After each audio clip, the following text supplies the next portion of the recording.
Beers Bazar d'Astrid Desbordes par Lenny. Approche-toi bien du micro, 3 minutes pour nous emmener dans ce magasin de jouets.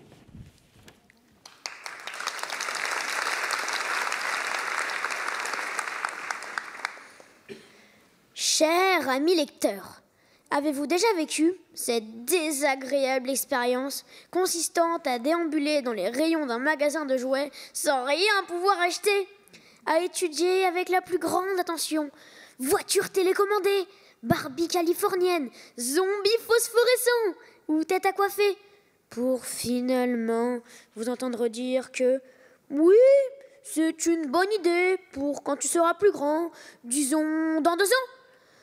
Tous les enfants connaissent cela. En sortant du magasin, certains sont décidés à ne plus jamais adresser la parole à leurs parents. Et les plus sensibles pensent même à appeler SOS Enfants en danger. Pourtant, tout cela n'est rien comparé à ce que vivaient Archie, Philippa et Lily Brown. Dans toute l'Angleterre, peut-être même dans le monde entier, il n'existait sans doute pas d'enfants plus soumis à la privation. Vous pensez peut-être qu'il s'agissait d'enfants sauvages, très pauvres ou embrigadés dans une secte. Non! Il s'agissait d'enfants menant une vie parfaitement normale dans une maison parfaitement normale de Londres. En réalité, le problème venait de leur père, George Brown.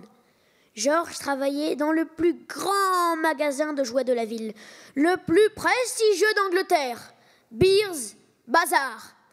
On pourrait croire que lorsque votre père travaille dans un endroit pareil, il est facile d'obtenir un Ken démodé ou quelques Gormiti défraîchis.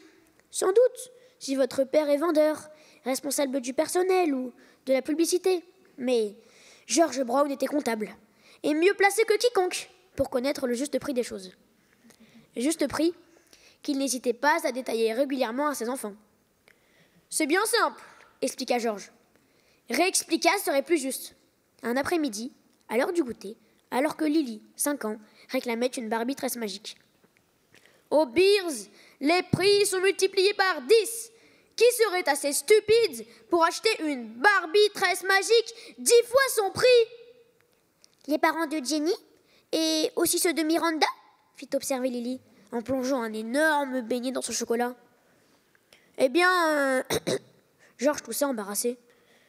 Les parents de tes amis ne sont certes pas stupides, mais cela ne signifie pas que nous devons faire comme eux. Je m'y refuse par principe. Car Georges était avant tout un homme de principe. Les principes soutenaient son existence comme des piquets, une toile de tente. En supprimer un, c'était risquer l'effondrement. Lily planta ses yeux dans ceux de son père. C'était la plus petite des enfants Brown, mais sa détermination semblait inversement proportionnelle à sa taille. Bravo Lenny. Bravo Lenny.